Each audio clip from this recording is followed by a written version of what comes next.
Welcome to Philosophy 216, Ethics and Information Technology. I'm Professor David Neely. Welcome to our classroom. This is where we will be meeting all semester, both on this Zoom link, and I will be right here in this room with this board and this little table and all the other stuff. The plan for today is that I'm going to basically start off the class by just doing the intro spiel of what the hell's this class and why are we here and why does it exist. Then we're going to talk about the syllabus, and I have the syllabus open. I'll just share my screen and then we can work through it together, and any questions that come up you can ask, and then I'll just send you on your way and tell you to have a great weekend. And so we will probably not take up the whole class period. If you have any questions at any point, because I'm going to be looking back and forth, feel free just to cut in, turn on your microphone, type something in the chat at any point. My policy is just, interrupt me whenever you have something you want to say. So we good so far? All right. Awesome. Yes. Perfect. All right. So, I'm David Neely. You can basically call me anything you want. I can be David, Professor Neely, Mr. Neely, Neely, hey, you over there. Just don't call me sir. It makes me feel old, and I look for my father, and I prefer he wasn't in here while I'm teaching. So just, yeah, anything but sir goes. And yeah. I'll talk about my email addresses once we get over to the syllabus. They're both on there, and you'll be getting a lot of emails from me. So just be ready for a lot of emails. I have both a John Jay account and a Gmail account. And usually when I send emails back, it comes from the Gmail just because I can't figure out how to get it to show up to say that it's coming from my John Jay. They go to the exact same inbox though. I'm usually pretty quick with responding to emails. If you haven't heard from me in about 24 hours, feel free to email again. There's a chance I deleted it or it got mixed in with the spam or something like that. All right, so Phil 216, Ethics and Information Technology. So what I just want to do is basically talk about what the hell this class is. And what that means is dividing it up into two parts on this first day. We're going to talk about ethics, what that means. Then we're going to talk about information technology, what that means. And then we're going to talk about what happens when you smush them together. So first off, ethics. How many of you have seen this word or know what it means? And yes, also, that's a good thing to bring up. I understand that this is a Zoom class. I'm sure, like everyone else, you're either in a public Wi-Fi, which isn't great, or you're at home, which means that you're dealing with either Time Warner or Verizon or Optimum or some other terribly greedy and not always effective Wi-Fi service. So if at any point you cut in, cut out, I will never count that against you. Don't stress about it. And if you're a little bit late for internet reasons, don't worry. So yes, ethics has to do with morally right choices and ideas. So the idea of ethics is it's the study of morality. And what is morality? Well, I'm going to erase my name so we have more room. Morality is basically, well, does anyone want to try to give a definition of morality? Rami says morally right choices. So that's one of the key words is right. This notion of what's right. What are some other things that morality ties in with? Or what are some examples of moral issues or moral dilemmas or moral questions? And they don't have to be ethically. Yeah, so it's about being good. So really the big words for morality are right versus wrong and good versus bad. And so, yeah, what it is, it's about, and this is a good one, it's about choices or ideas or about doing the right thing. So what morality is about doing the right thing or about being a good person or what makes you a good person, or if you want to be a good person, how do you do that? And ethics is the field in which you study these things. So ethics is just basically a discipline akin to, it's not biology because it's got different methods and all, but just like biology studies life, ethics studies morality. And it tries to find out what both is the right thing in general and in a particular situation, what is the right thing to do. So why is it important to have a field? Why is it that ethics exists? Why isn't it just something that we deal with in our own time? Anyone have any ideas? Why would somebody come up with an entire discipline? Why is this something that people have been arguing about for 3,000 years and discussing?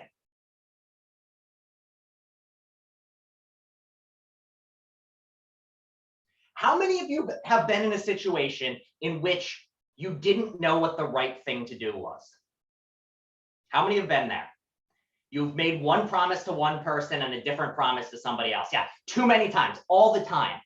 This is the human dilemma, is you've agreed to do multiple things and you didn't know what to do. And what did you do to try to solve this problem? How did you go about deciding what to do in this situation?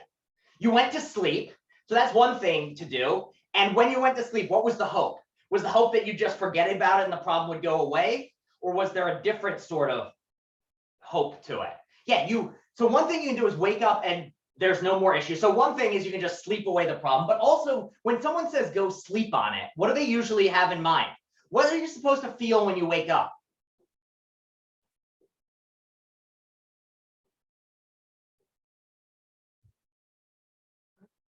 Well, here's another way of putting it.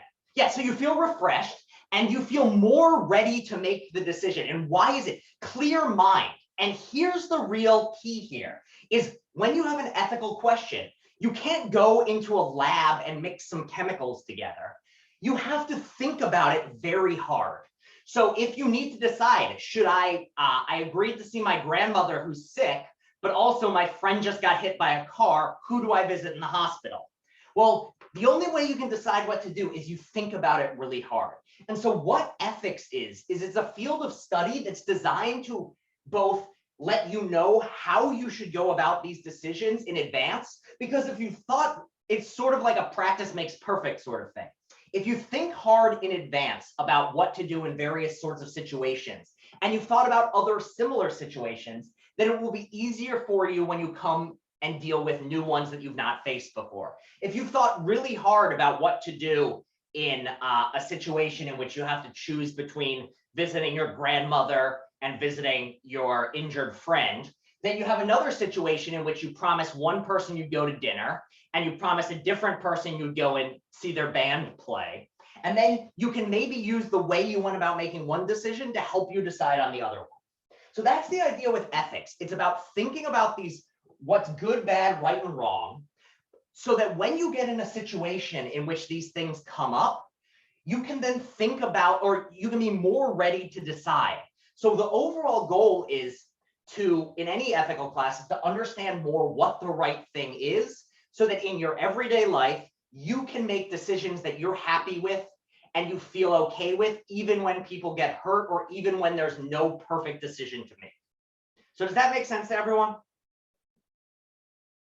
About what ethics is? And again, if you have any questions at any point, just feel free to stop me. So that's the ethics part. So the other side of the and, what is information technology? What do we mean by information technology? Either a definition or some examples. So the use of systems, and what types of systems here? So data, what types of data though? Because there's a certain sense in which anything is data. Like, it's a piece of data that this marker is black. Personal data, so data about yourself, but specifically, I can have the personal data, like I know what, online, there's the key, computers and online. So what information technology is basically any sort of technology that is tied in with computers and modern technology that is generally operating using data in a computerized ones and zeros sense. So any piece of technology that relies on binary code at its core and involves software and hardware and programming of any sort, or is built upon these systems, that's what we mean by information technology. So let's just go through some examples. One is computers. One would be, data stored on a hard drive or an SSD. What are some other examples of information technology? Yeah, the cloud. The cloud is a good one. Any sort of cloud software or hardware or anything cloud related, cloud storage, cloud programs, any of that is going to count as IT. What else? All right. What was the first thing you touched this morning?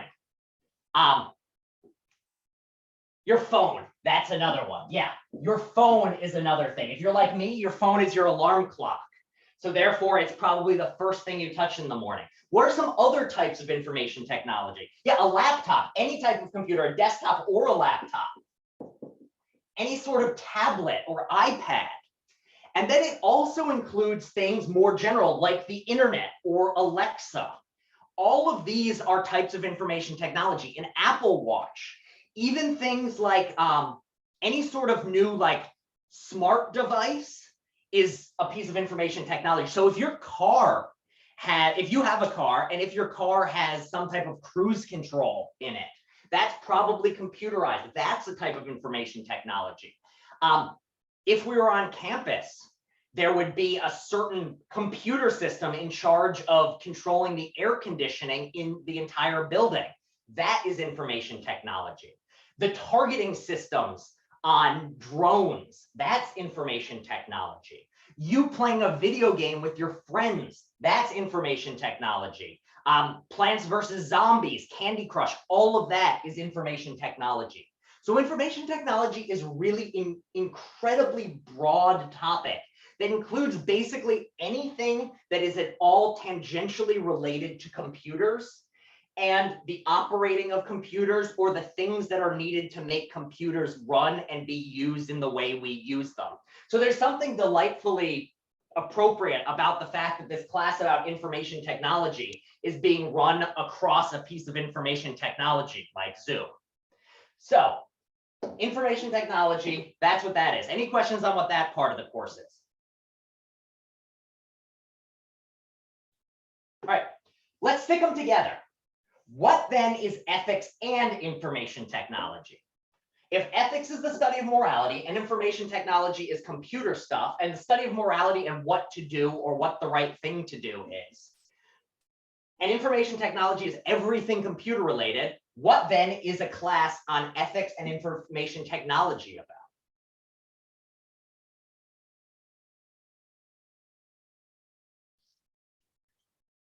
How to do the right thing with your computers, or what's the right thing for a computer to do, or what's the right and wrong way to use technology. Yes, Justin, Tal, Kevin, Annalise, the right use of technology, these are all exactly spot on. Basically, the way you can think about ethics and computer and information technology is when you're using information technology in any sense, you are coming across ethical questions. And the point of this class is to think about the types of ethical questions that come up and to think about how to behave in those circumstances in a way that is right or good, or you at the very least are comfortable with it. And then also, so on the one hand, there's the question, if here's the tech, one question is, what is the correct way for you to use the tech? So here's you, and you are using the tech. So we can have questions here, but then there are other questions about what are the moral implications that technology has on the world at large. So for instance, there are certain things in general that we as human beings like. We like not to suffer, not to be in pain. So what are some of the ways in which technology causes pain or causes pleasure? What ways can technology improve our lives? And then what are some ways in which technology can cause harm? Or in a particular case, and this is something I should have mentioned before, Edgar, is social media is a great example of a type of information technology topic that we will be talking about. So not only is it a matter of what's the correct way to behave on social media, but also what are some of the problems and bad things that having social media causes? And then what are some of the good things that social media allows for? So Chowdhury says cyberbullying. So that is exactly one of the types of topics that comes up in an ethics and information class or information technology class. Another one is hate speech. So yeah, let me just write down some of these things. Cyberbullying. online hate speech. And so what we see here is these are both topics that only really exist because they exist at the intersection of information technology and ethical questions. So for instance, before there were computers, there couldn't be cyberbullying. While we've had hate speech for a long time, the nature of hate speech has been changed by the internet. Another thing is hacking and ethical versus unethical hacking. Can there be ethical hacking? What makes hacking okay? When is it just by definition terrible? When is it all right? Who can hack? How do you respond to hacking? These are exactly the sorts of things that we're covering in an ethics and information technology class. Anyone have any other guesses or topics that they think there will be covering this semester? And this can be, there's no right or wrong answers here. I mean, there are things we will cover, things we won't, but there are many, many different types of issues that we can bring up this semester. And I'm just curious what all, if anyone has any guesses on other things we might be talking about. Yeah, data and privacy. Privacy is a big one. So the fact is that every time you do anything on the internet, there is a record of it. What happens to that data? What does it get used for? And should you care about how it gets used?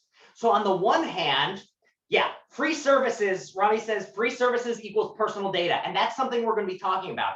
Facebook is not free. You do not pay in money, you pay in your personal life information.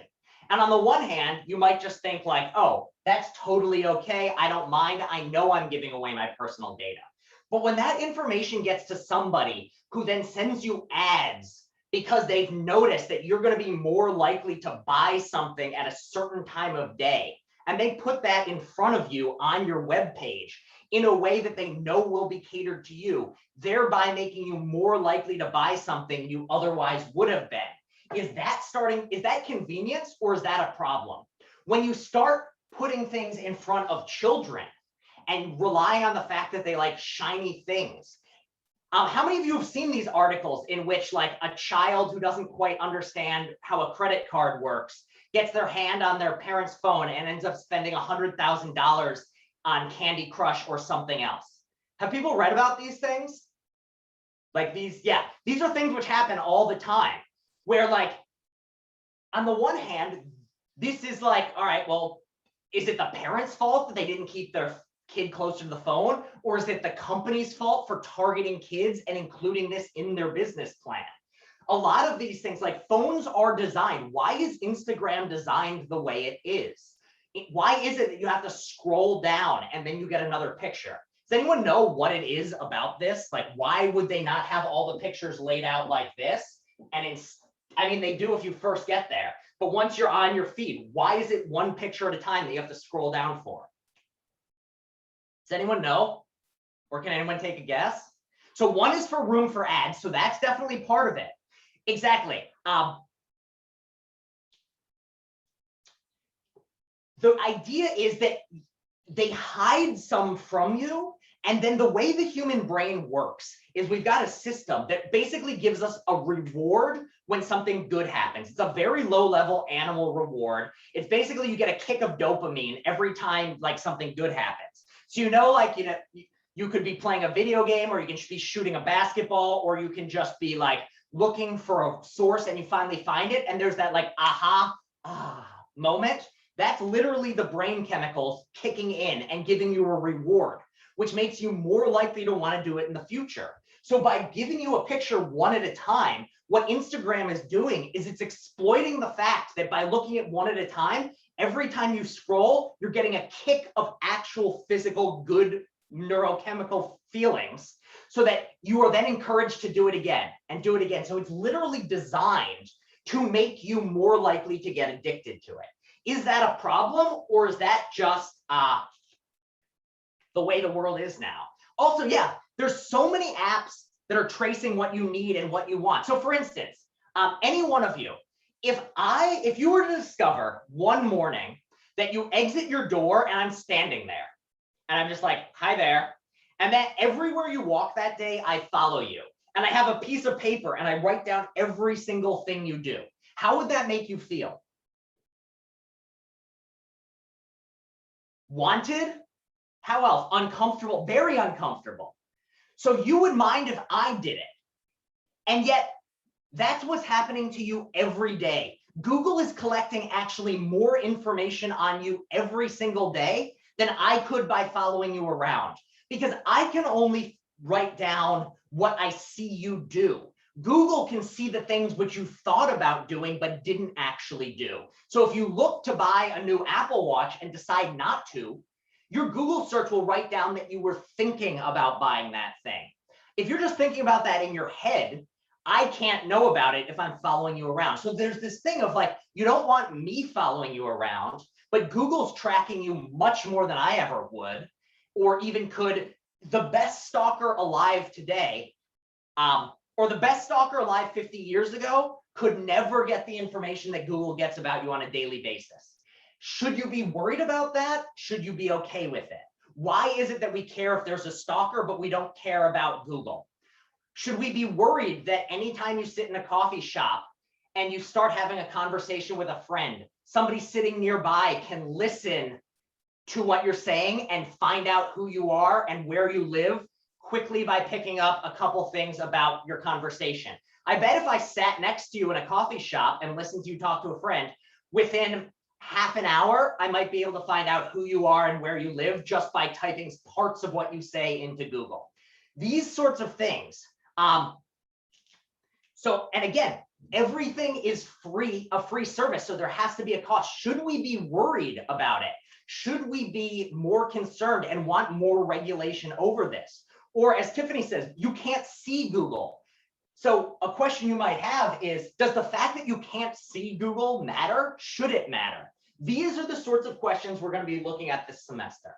And each step of the way, there's going to be a lot of questions and not a lot of answers, because this technology is new and a lot of these things are ever changing. So for instance, when I started teaching this course, Apple Watches were very rare, and things like DVDs were still a thing people bought. Now everything is on Netflix. Nobody's bought a DVD in years. How has that changed things? You know, Spotify was not popular. People were still downloading music. How does that change? So because this is ever changing, there's not always a lot of answers. It's just a lot more about what are the sorts of things you should consider when trying to make your decision. Should you just raise the question now, should I care that Google is following me at all times? If not, why not? If so, why should I? So yeah, this is what we're talking about in this class. Ethics and information technology. These are the sorts of things we'll be discussing. When we look at the syllabus in a little bit, we'll see a lot more things. But there's a lot of things. And the other thing about this class is because all of this stuff is new, I think it can be very interesting and exciting. So if you see something related to this class on the news, or you hear about it from a friend, feel free to bring it up, because it's almost certainly going to be relevant. Like there's going to be something which has not happened yet this semester, which is totally tied into this topic and we should talk about. So if there's a big hack, that's something that might come up. If there's some sort of cancel culture issue, that's something we can talk about. All of these things are now possible because of information technology. Yeah, Edgar says a data breach. Any data breach that happens, we can talk about. If Zoom stops working, that can also happen too. Also, yeah, if you get hacked and don't mind talking about it, or have your information stolen. I mean, when I was 11, somebody hacked into my email account and used that account to sell, I think it sent out 400,000 emails advertising pornography. That's something that happened to me at age 11. Someone hacked in, used it, and I had my email account shut down permanently. I didn't know how it happened. I just know that all of a sudden I couldn't get onto my email. These sorts of things are all tied in with ethics and information technology. Catfishing is another one. We'll also be looking at things like how do you apportion blame when a computer system goes wrong? How do you decide what a safe amount of risk on your computer system is? Social engineering is another one. So what is social engineering? Social engineering is using social situations to put human beings in compromised situations so that then because the weakest point of any computer system is often the person using it. So what social engineering is exploiting the person's social tendencies in order to then get access to their computer systems. That's something else we'll be talking about. There's gonna be a lot more. So does everyone understand what is information technology and ethics together? Everyone on board with the what part of it? All right. Then the last thing I want to talk about before we get to the syllabus is this big word. Why? Why is this a class? What sets this apart from any other type of ethical question? So for instance, there's specialized ethics around subway conduct. So for instance, what are some of the ethical rules that are specially applied in terms of riding the New York City subway? What are some special considerations you have to take into account about riding the subway? What are some of the shoulds and shouldn'ts?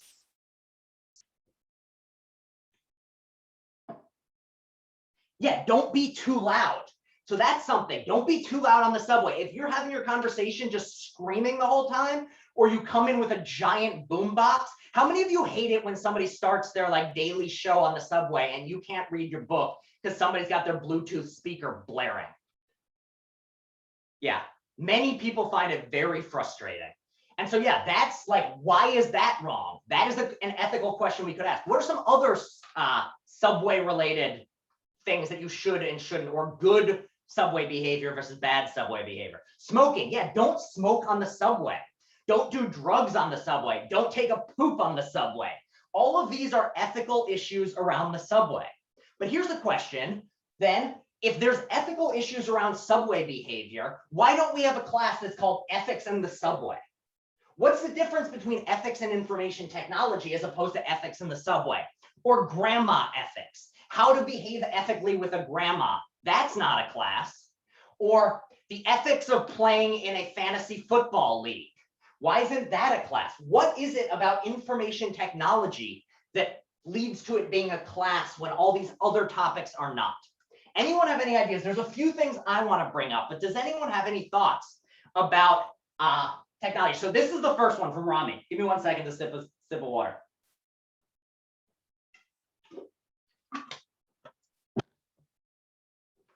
So why is it that we have ethics and information technology? Well, I'm going to put up 4 things. The first one is bigger threat.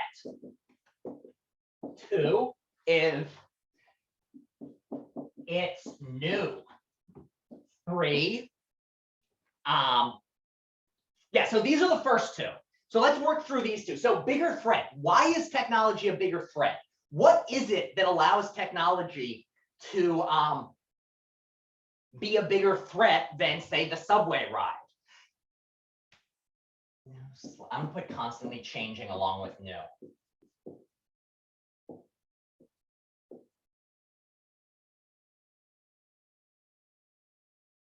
So yeah, so one thing about technology, one reason that it's a bigger threat is that there's now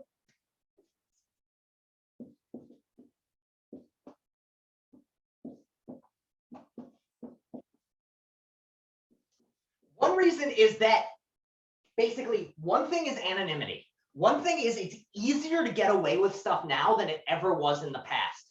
If you used to want to rob a bank, you'd have to walk into the bank with a gun and it's very easy to get caught. Nowadays, most hacking of banks takes place from halfway around the world and is done totally digitally.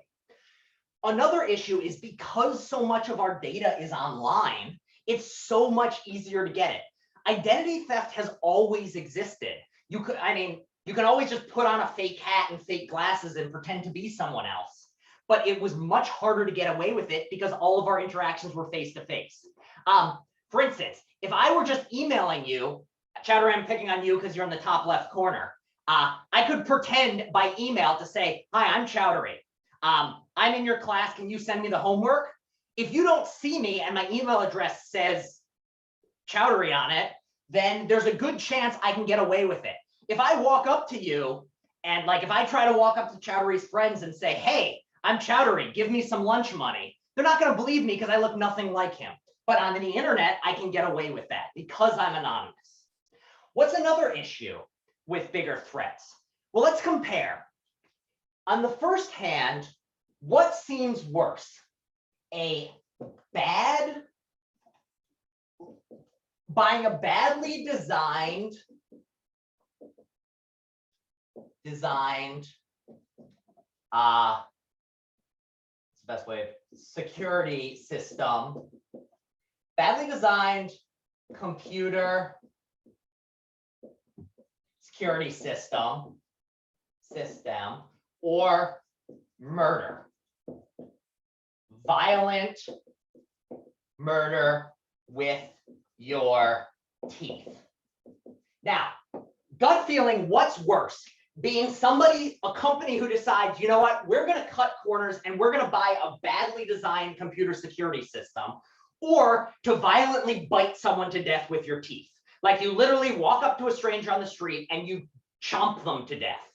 What seems worse at first glance? Biting someone to death, or buying the badly designed computer system simply to save a little money for your company? Yeah, it seems at first glance that murder is way worse. However, which of these in a worst case scenario has the tendency to kill more people?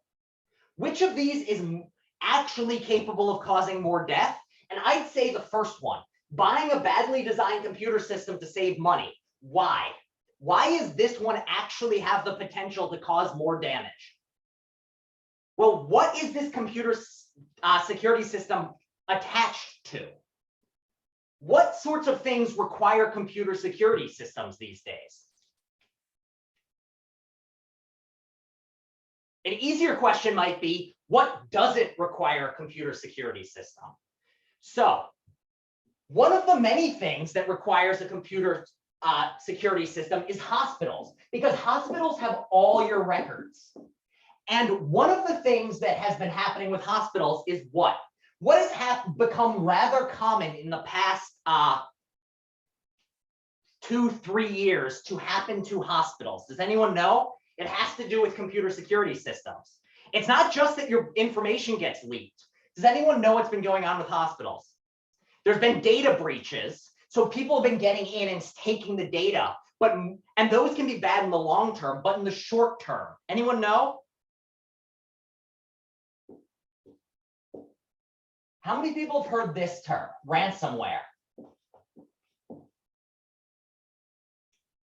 Ransomware, what is ransomware? Anyone know how it works?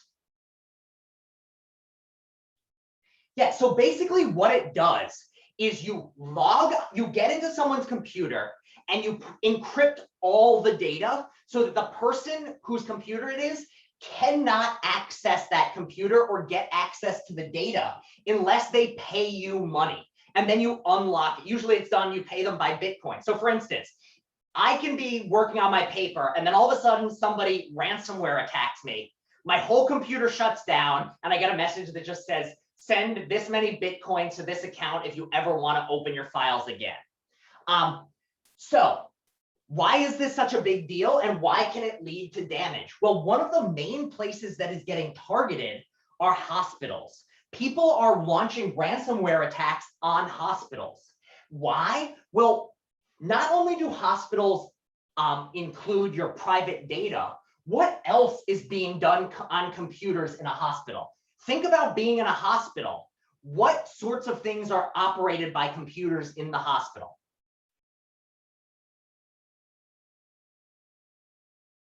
So one thing is medical records. So that's a problem.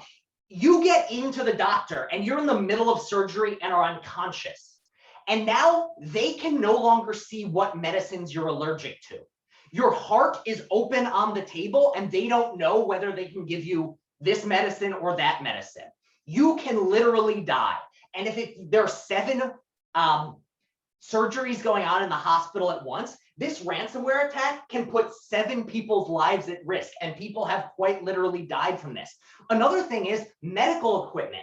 Most computer surgeries today are done using very small cameras that get inserted into small holes so the surgeon can see what's happening inside.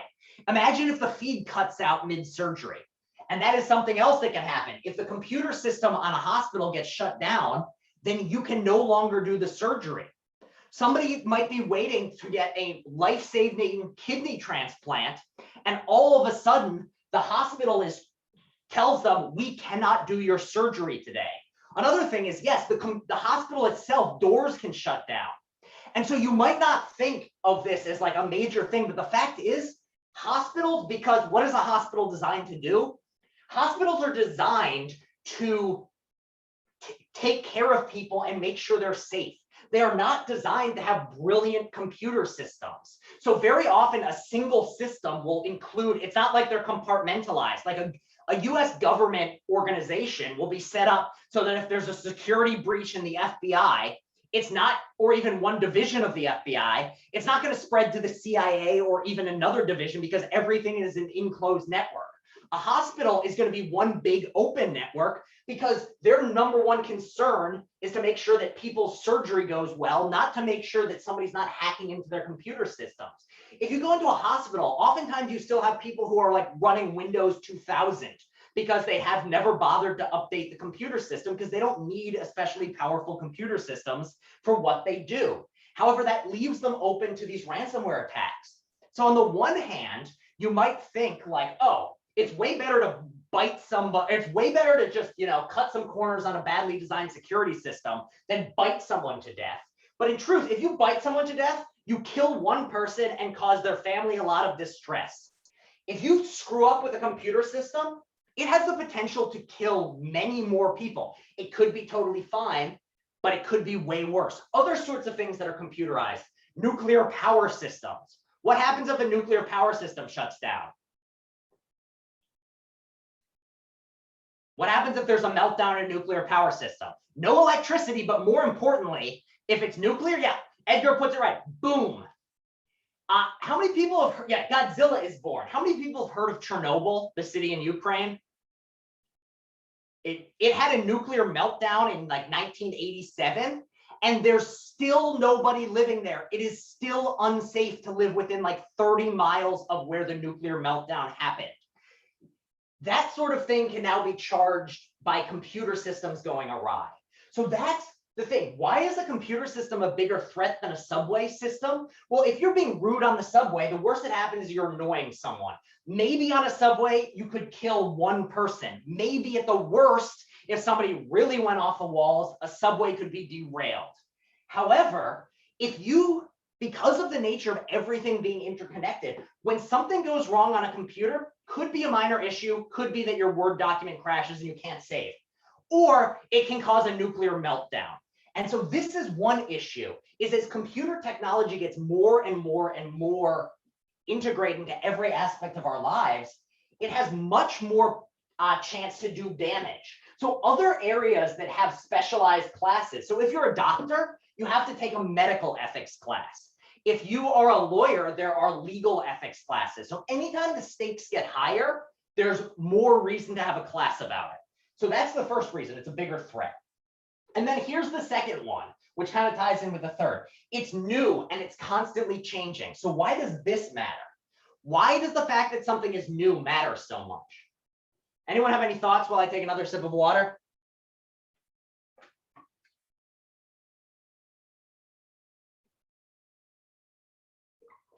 All right, well, here's a question. You guys know not to steal. You know not to walk up to strangers and punch them. You know if you are, to hold the door for someone when they're behind you. How did you learn all of these things?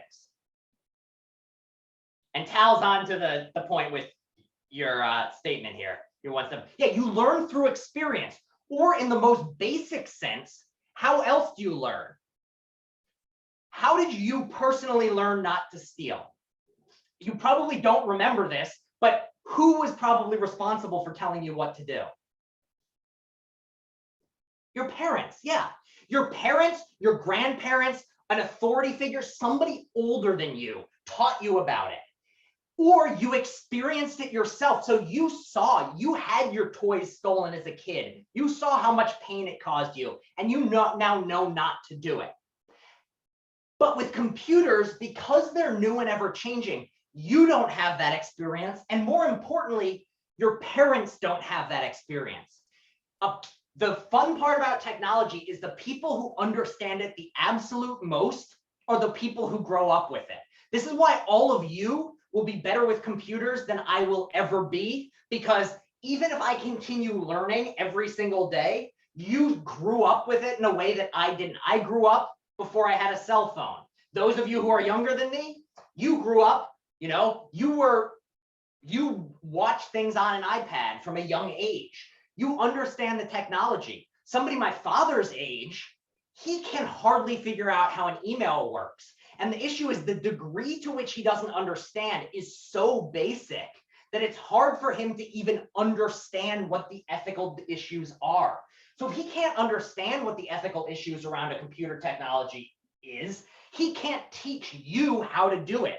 And if he's not teaching you as a child, what you end up with is kids deciding on their own what's right and wrong. And as a matter of fact,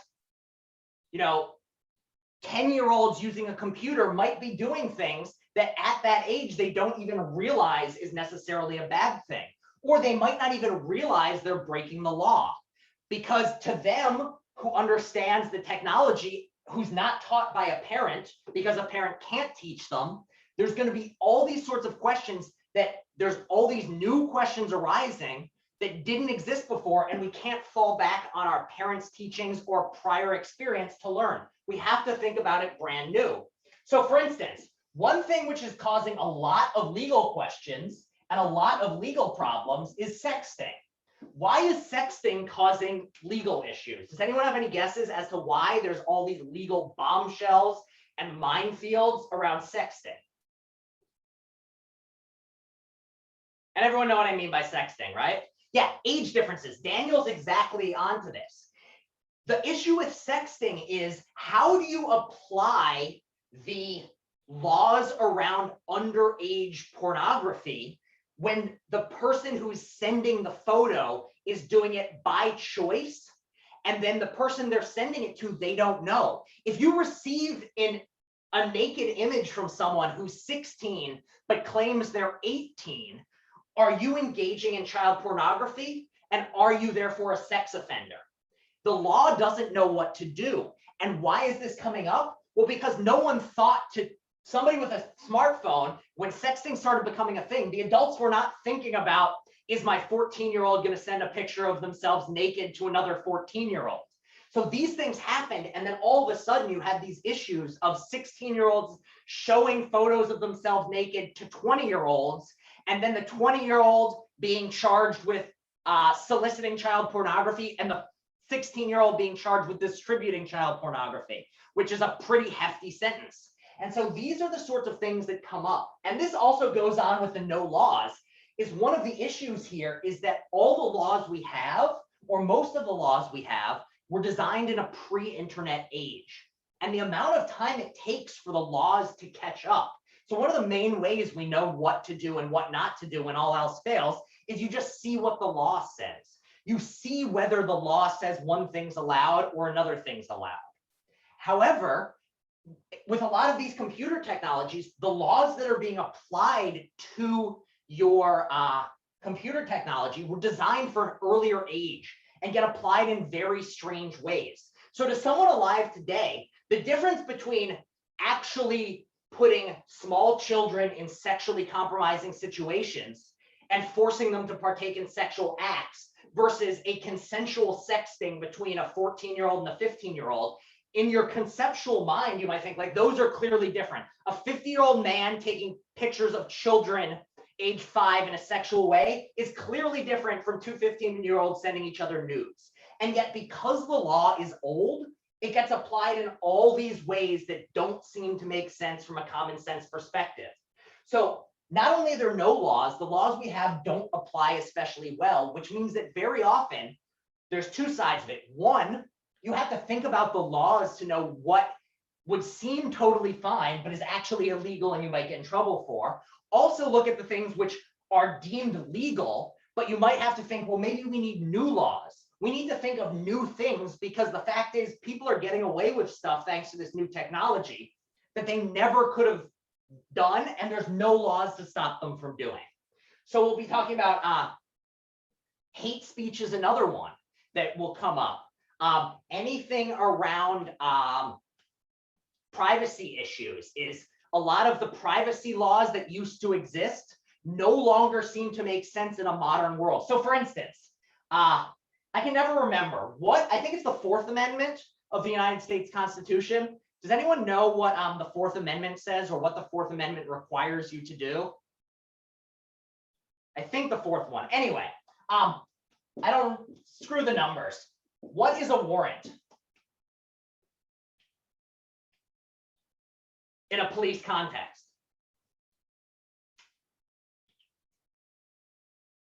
Anyone know what a warrant is? Yeah, it allows you to be searched. It's permission for the police to enter your premises and look at your things. So there used to be, it's a protected thing of without a legal piece of permission from a judge, a cop is not allowed to kick your door down and look through all your stuff unless they have a warrant for it. However, with modern technology, there's all these new things about, like, there are things that information that you used to have to get by kicking down a door, you can now get simply by making a fake Facebook account and friending this person. So I know it's not uncommon for you've got someone who you want to find out where they are. So what you do is you create, it's a male person who you're trying to find, and male, I mean in the MLAE sense, and a heterosexual male, so a man who is attracted to women. So the police department makes a fake Facebook profile or a fake Instagram where the photo is a very attractive young woman who then friend requests this person or DMs this person and sets up a meeting with them. And then when the person shows up there, the cops arrest them. That's the sort of thing which in the past you might have needed a warrant for. Here's another thing that's kind of weird. Is a cop allowed to force you to open your cell phone and show them your text messages? Are they allowed? No, but, and here's the thing, unless the law has changed, here's the weird fact. If your phone is just password protected, then you are all correct. A cop cannot force you to enter in your password to open up your phone. However, if you have it on thumbprint or face recognition, the cop can force you to open your phone by holding it up to your face. They can force you to hold your phone up to your face, thereby unlocking it. And the reason for this has to do with pleading the Fifth Amendment. So the Fifth Amendment says that you are allowed to not say anything that might harm you in your own defense. So somebody cannot force you to say something or have a thought that goes against your own best interests. However, the law does not cover things about what you look like. So therefore, a cop or anybody else in law enforcement, because what your face looks like is deemed public information, they can force you. You're not disclosing or going against what you're saying or your thoughts are. You're not giving testimony against yourself. What if you have a Face ID and password? They can force you to do the Face ID, but if then you also have to enter the password, they cannot force you to enter the password. Anything password related, they cannot force you to do. Anything purely biometric data related, they can force you to do. So if you wonder like why, and on the one hand, it's like, well, Apple's including Face ID and all these other things. It's the same exact thing as a password, just easier for me. Well, yes, on the one hand it is, but on the other hand, they get treated very differently legally, and one thing can be forced upon you and the other cannot. So these are ways in which the law is just very, very bizarre and doesn't line up with the technology. So all of these sorts of reasons are why we have this class, because the sorts of things that can happen with technology, much larger threat. Technology is new, so we need to think of these things because we don't have laws or personal experience or parental experience to fall back on. And finally, because there are these legal gray areas with technology. And another issue with this is, I can't remember who said it above, somebody said it takes a long time to pass laws, and that's exactly right. Is ideally we would come up with new laws to deal with these new pieces of technology. So we would quickly come up with a law to deal with the fact that facial scanning is now the way you get into your cell phone. However, because the law takes such a long time to pass, by the time it passes, it usually, that sort of technology is no longer the dominant thing because it's died out. So there was a case in which a Supreme Court case decided on the legality of pagers. Do people know what pagers are? They're an older piece of technology. Do people know what these were? So what were they? Anyone know? Anyone who know what they were or want to describe them? They basically predated cell phones. And the way it worked was, it was a little device that you couldn't make a call from, but what it would do is it would tell you what phone number was calling you, and then you could call that number back from another phone. And so pagers, they were really most popular in like the 90s. The Supreme Court didn't decide, and by the year 2010, nobody except for a handful of doctors had a pager, and nowadays no one has pagers. And yet the Supreme Court didn't decide on the legality of pagers and warrants until the year 2010, because that's how long it took. 15 years after this technology had already started to die was when somebody finally passed a law about it. And by that point, it's like, why did we bother interpreting things at this point? Yeah, the government is super slow and technology is not. So there's all these, what I'm going to be throughout the semester referring to as policy vacuums, or policy/legal vacuum. And by vacuum here, I don't mean like the type that goes and vacuums up your house. I mean the type like space where there's no air. There's nothing there. So usually we want every part of our society that has any sort of big possible threats or any big possible implications to have rules governing it.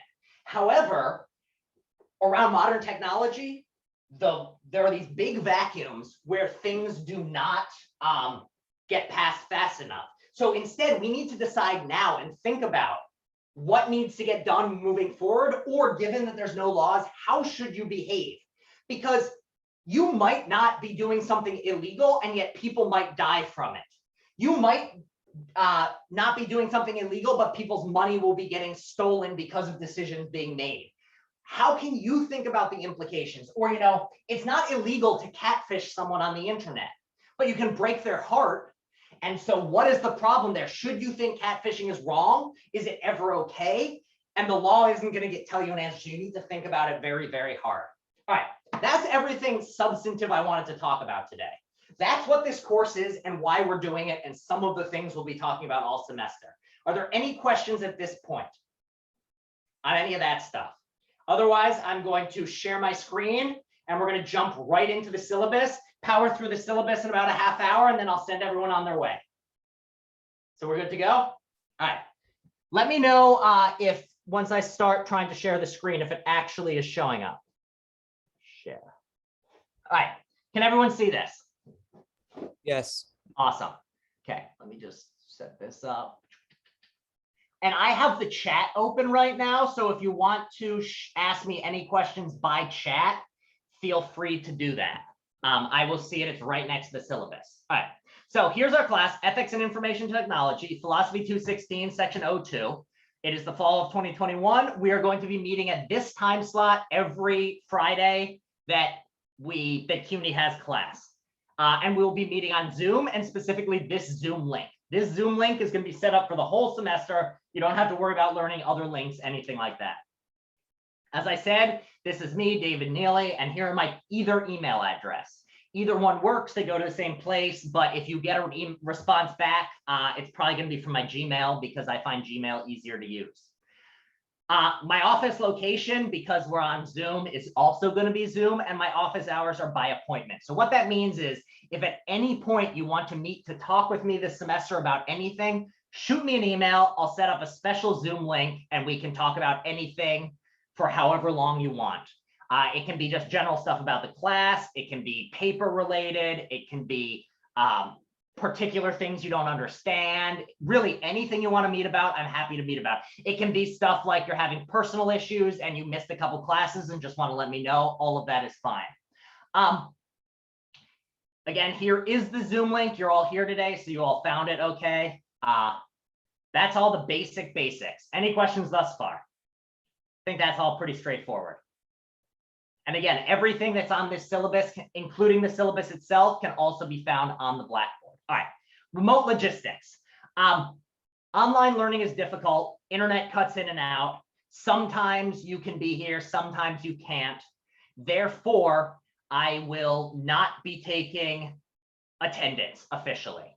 That said, and I'll talk about this a little bit more, you do have a participation component for this class, and there are many ways to participate, so you don't have to worry if you don't directly show up to class. You can still get full participation credit, but the easiest way to get participation credit is to show up, engage on the chat or something like that. Plus, if nobody ever showed up, it would hurt my feelings, and class would be terrible because I'd just be talking in a literal blank screen with nobody responding to me. So I will not officially take attendance, but I do recognize people's names, and the more I get to know you, the better the class will go. All right, class Zoom sessions will be video recorded and posted to YouTube. So what that means is if either you forget something from class or you miss a class because your internet cuts out or anything else, I'm going to have a YouTube. This exact thing, like what is happening right now, is going to be recorded and posted to the YouTube. You can watch it again at any point. I will have that up on the Blackboard under its own thing. Should be pretty straightforward. And again, if you do not want to be recorded, feel free just to mute your microphone, turn off your camera. The chat will not be included on that YouTube video. So if you want to stay anonymous, feel free to type anything in the chat.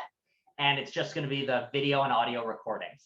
Now, the good stuff, the course requirements and grading.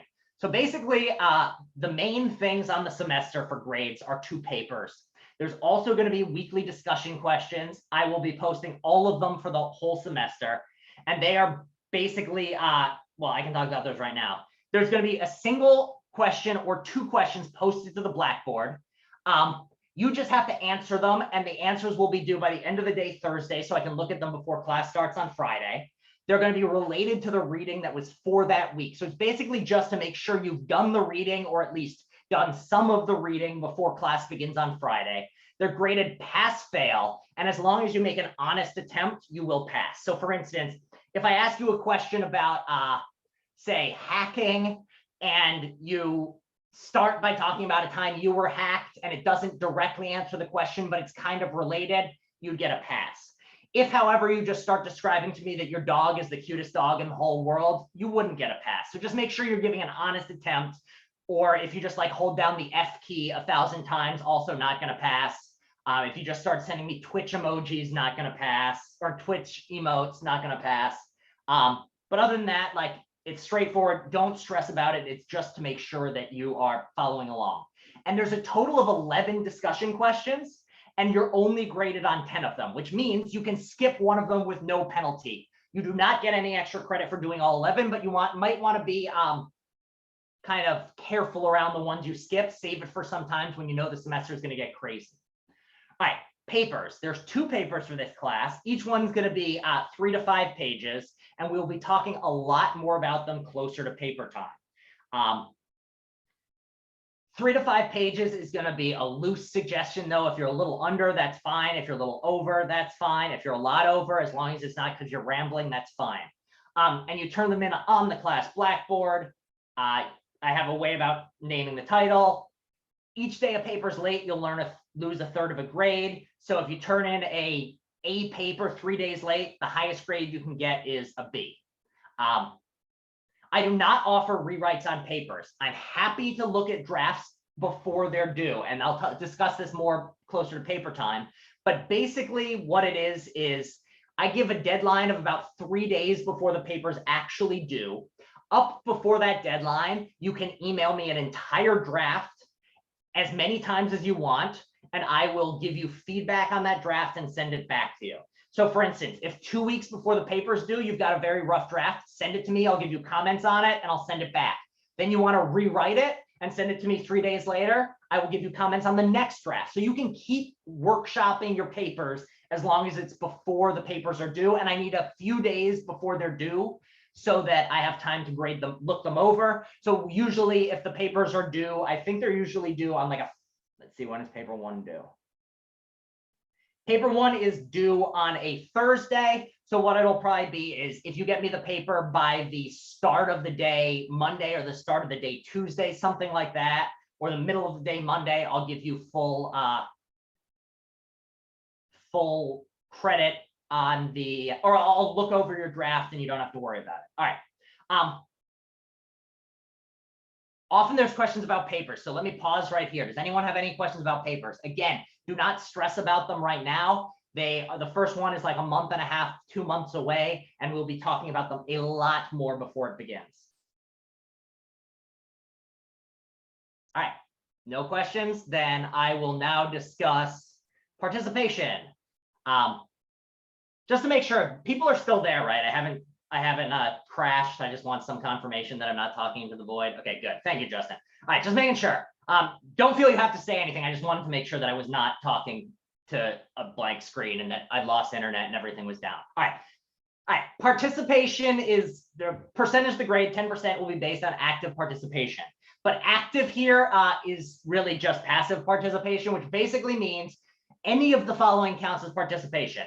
If you have your camera on and are just paying attention, that's participation.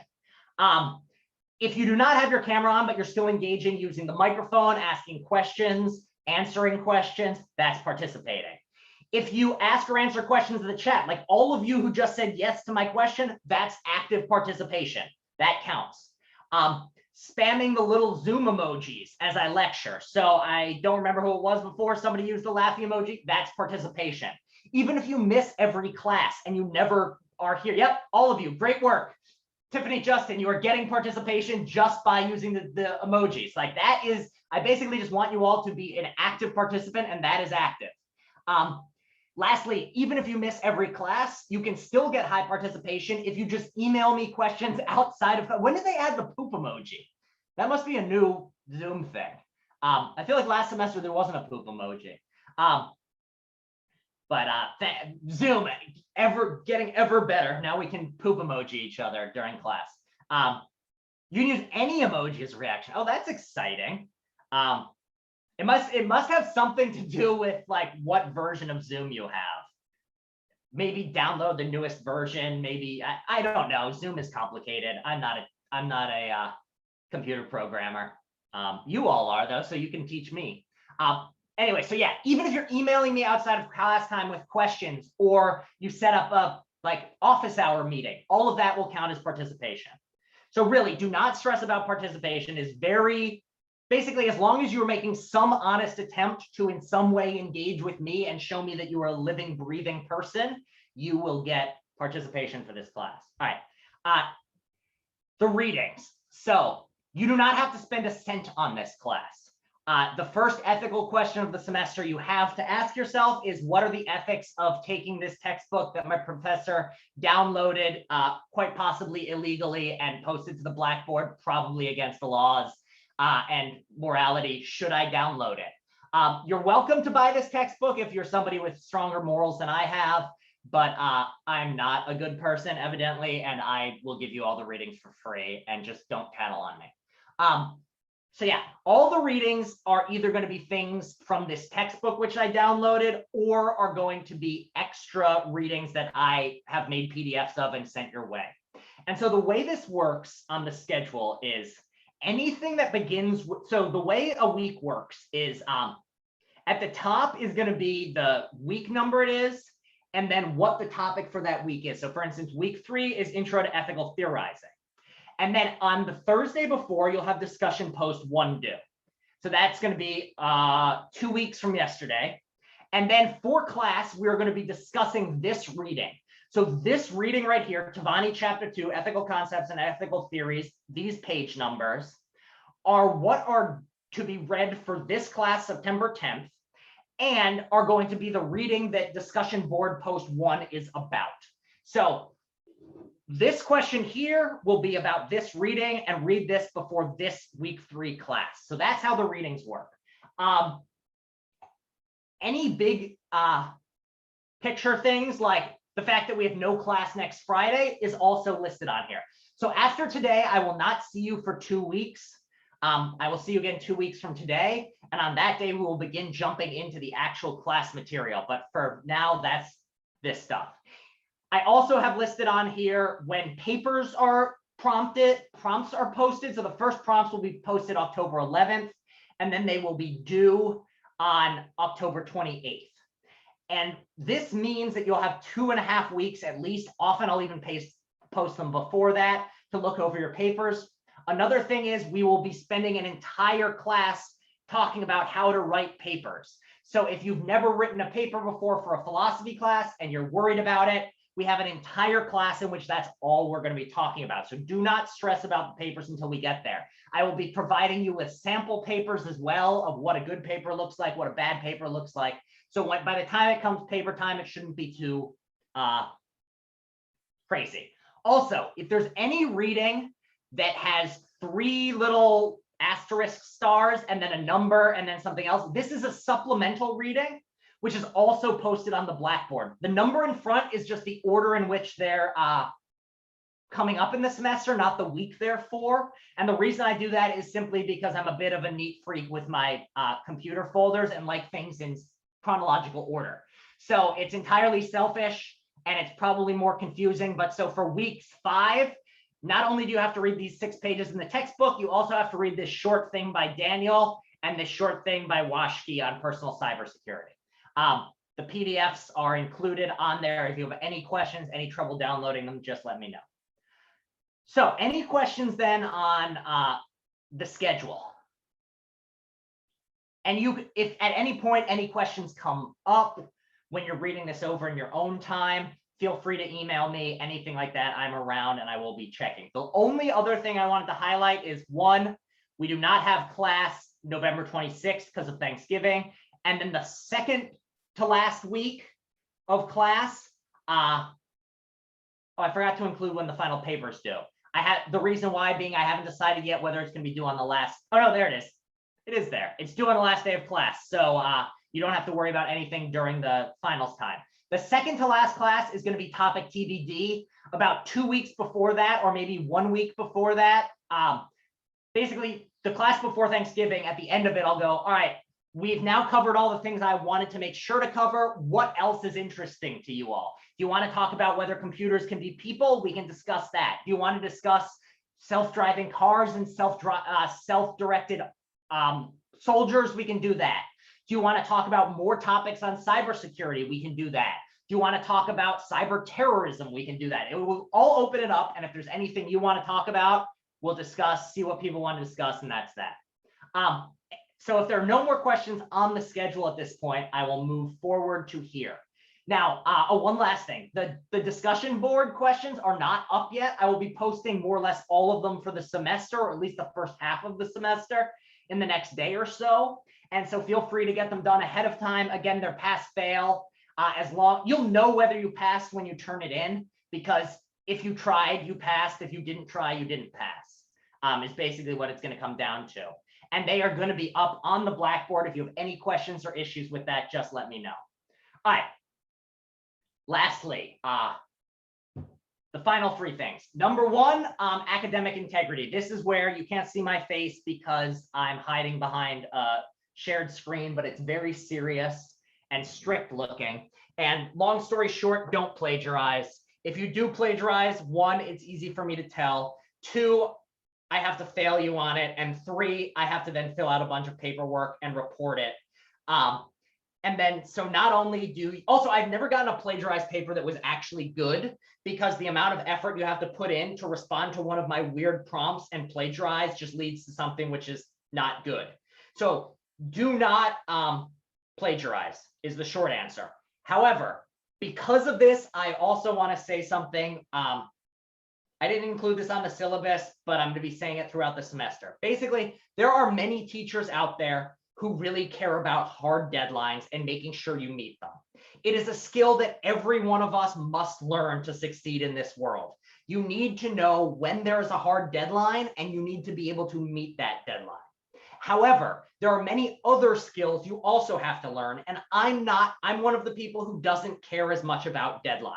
I want you to turn in papers you're happy with. I want you to learn the material. I want you to think critically, and I want you to find this class enjoyable enough such that if you find yourself in an ethical dilemma with a computer program, you don't just shut down and get mad. You think back to what we talked about in this class. Therefore, I am pretty lenient with extensions. If you need an extension on any sort of assignment, just let me know. Even if it's the night before the paper's due, just shoot me an email and say, hey, professor. And you don't have to come up with some crazy story about somebody got sick. You can literally say something like, time got away from me. I want to write a paper I'm happy with. Can I have a few extra days? My answer will almost certainly be yes. I do not want this class to be, we're on COVID Zoom. The world is hard enough right now. I don't want deadlines for this class just adding one more thing to cause you stress. I want to make this class one of the areas in your life that can be, or as unstressful as possible as school can get. So if something comes up, just reach out to me. We will find an extension that works. Also, same thing with missing class. If you have to miss class for any reason, just let me know. If you had a doctor's appointment and you want to show me a doctor's note, feel free. But my policy is basically, if you tell me something happened, it happened. I trust you all. I want to make sure that we're on this class on Zoom. We need to trust each other if this class is going to work. So if you say your grandparents are sick, your grandparents were sick, I won't ask any questions about it. If you miss a lot of classes, I might reach out to you just to make sure everything's okay. But if I don't, and you're just like, you show up again one day, don't worry about it. If you don't want to talk about what's wrong, that's also okay. Just make sure to email me, or just make sure to keep up with the videos and email me if you have any questions about anything. And again, it's very loose. I'm not going to be taking attendance. I want you all to learn something and to not be miserable while you're doing it, and to improve some critical thinking skills and think about some topics which will come up in your lives and we don't think about all that much. So again, and this includes literally, if it's the night before the paper's due, the only options you have are to turn in the paper late with an extension or plagiarize. I would much, much rather you email me and be like, hey, I need an extension. Even if something comes up and it's after the deadline, as long as you explain to me the situation, I'll probably be able to give you an extension. So there are going to be professors this semester who are going to be real sticklers on that. Worry about their classes first before this one. Also, do not in any way put yourself or your families at risk to make sure you attend class. Your health, I like my class. I think it's interesting. I think these topics are interesting. I think we're going to have fun this semester. But I know your health, your mental well-being, your family's health, their mental well-being is it is more important than this class. At least I think so. If you think otherwise, try to convince me that my class is more important than your health. I mean, feel free, but I don't think I'm going to end up believing you. So just whatever you need to do to stay safe and sane this semester, just reach out to me. We'll make sure everything runs smoothly. So that's the plagiarism, and I will be lenient. It's COVID. The world is crazy still. Yeah. All right. The next thing is accessibility services. Basically, if you are somebody with a disability or a special accessibility need, I do not have the training or expertise to judge what you need or how to get it to you. Therefore, you need to go through the accessibilities offices. I'm pretty sure this is still the information, but it changes all the time, especially with COVID. So if you try to reach these people and it doesn't work, go on the CUNY John Jay website and they'll have all the accessibility information you need. Lastly, state education law provides that. Basically, if you have any sort of religious holiday, just let me know. You're 100% excused, no questions asked. Lastly, there's no tests for this class. So if you're somebody who needs extra time on tests or anything like that, don't worry about it. I mean, you're still free to provide me with the accessibility service stuff, but I am not necessarily you don't necessarily need to if it's something related to tests, because we don't have any in-person tests or Zoom tests or any sort of test that is in a certain time limit. All right. Does anyone have any further questions on any of these points at all? All right, if there are no further questions on any of it, then let me stop sharing my screen. I can never figure out how to do this. Okay, where are you? Give me 1 second, stop share, there it is. All right, so everyone can see my face again, and then we'll pull the chat back up. All right, then in that case, have a great 2 weeks. Remember, I don't quite know why they're giving us Friday off. It's probably just to make sure that all the days are, like the class days that everyone meets, stay lined up okay. But we do not have class next Friday. It's like a super extra long CUNY weekend. So you have off Friday, and then I think all the way through to Wednesday, because then Rosh Hashanah is the following Tuesday. And the exact dates are basically, so next Friday is September 3rd. You do not have class. And then you will not have, if you have other classes on Mondays and Tuesdays, you will not have class on September 8th, or September 3rd, no class. And then if you have other classes on like Monday, I guess that would be I can't do math, Monday the 6th, Tuesday the 7th.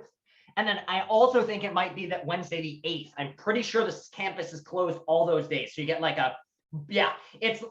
it's like you have Labor Day fall on one day, and then Rosh Hashanah is right after that. And so it just ends up all kaflooey. And one other nice thing, for those of you who've been in the CUNY system, we don't have any of those stupid Tuesday that's actually a Wednesday day this semester. Do people know what I'm talking about? Yeah, it's the worst thing ever, and it makes no sense. And I'm so glad we have none, so I don't have to be like Happy Tuesday, which is actually a Friday, which might be a Monday, because you have the same. So none of those either. So yes, it should be pretty straightforward. It's basically, we have no class next week, then we're straight through to Thanksgiving, and then we're off for Thanksgiving, and then 2 more classes on the other end. But I'm really looking forward to this class. I think we're gonna have a pretty good time. And again, and if you have any questions leading up to next class, feel free to email me. My email's on the Blackboard, and it's on the syllabus. So I will see everybody in 2 weeks. If you're celebrating any high holidays between now and then, have a good holiday. And if not, enjoy your time off, and also stay safe to all of you as well. All right. And this Zoom lecture will be posted in the next day or so. So have a good 2 weeks.